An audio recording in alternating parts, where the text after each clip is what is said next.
বা জুয়েল ক্যাটের সফটওয়্যার। তো জুয়েল ক্যাট সফটওয়্যারের যে কাজ হয়, তো ওগুলো আমরা কীভাবে এইচটিএল করবো। তো প্রথম এইচটিএল তো এখান থেকে হয় না যতটা সম্ভব। তো এখান থেকে হয় না যে কারণে তখন আমাদেরকে কী করতে হবে। তো যেই ফাইলটা আছে জুয়েল ক্যাট সফটওয়্যার, তো ওটাকে প্রথমে এসএলসি করতে হবে। এসএলসি করার পরে ম্যাজিক সফটওয়্যারে ওটা ইম্পোর্ট করলে অটোমেটিক্যালি ওটা এইচটিএলে কনভার্ট হয়ে যাবে। তো সেটাই আমি দেখাতে চাইছি, তো দেখে নিন। তো আমরা চলে গেছি এটা। তো এটা জুয়েল ক্যাট ফাইল, তো যারা জানে তারা ঠিকই বুঝতে পারবে। তো প্রথমে আমরা এখানে চলে যাব। তো এখানে কাট ইনটু এসএলসি, ঠিক আছে, স্লাইসিস করলাম। স্লাইসিস করার পরে তো আমরা এখানে অ্যাডভান্স সেটিংয়ে গেলাম। তো এগুলো যতগুলো যা করছি তো করে নিলেন। তো সব কিছু করার পরে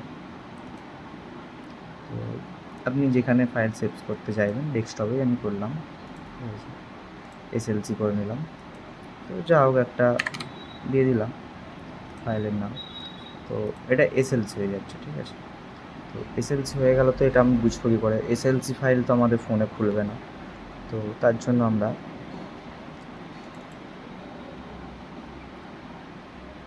ম্যাজিক সফটওয়্যার খুলে নেব।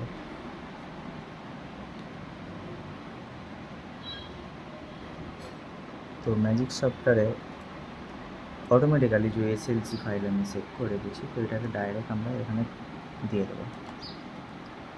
তো এখানে অটোমেটিক্যালি লিখে দিয়েছে, ঠিক আছে। তো ওকে করে দিলাম। তো এসএলসি কনভার্ট টু এইচটিএল, তো ওকে করে দিলাম। ওকে, কিচ্ছু ছেড়ছাড় করতে হবে না এখানে, অটোমেটিক্যালি এটা এইচটিএল হয়ে যাবে।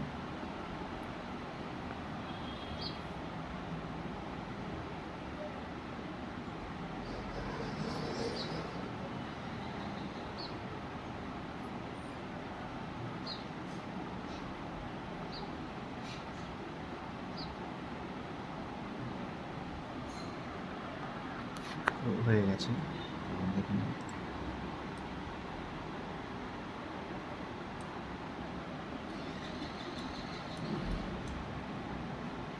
তো আমরা এইচটিএল ফাইল সেভ করবো দিয়ে, তো এখানে সেভ অপশানে গেলাম।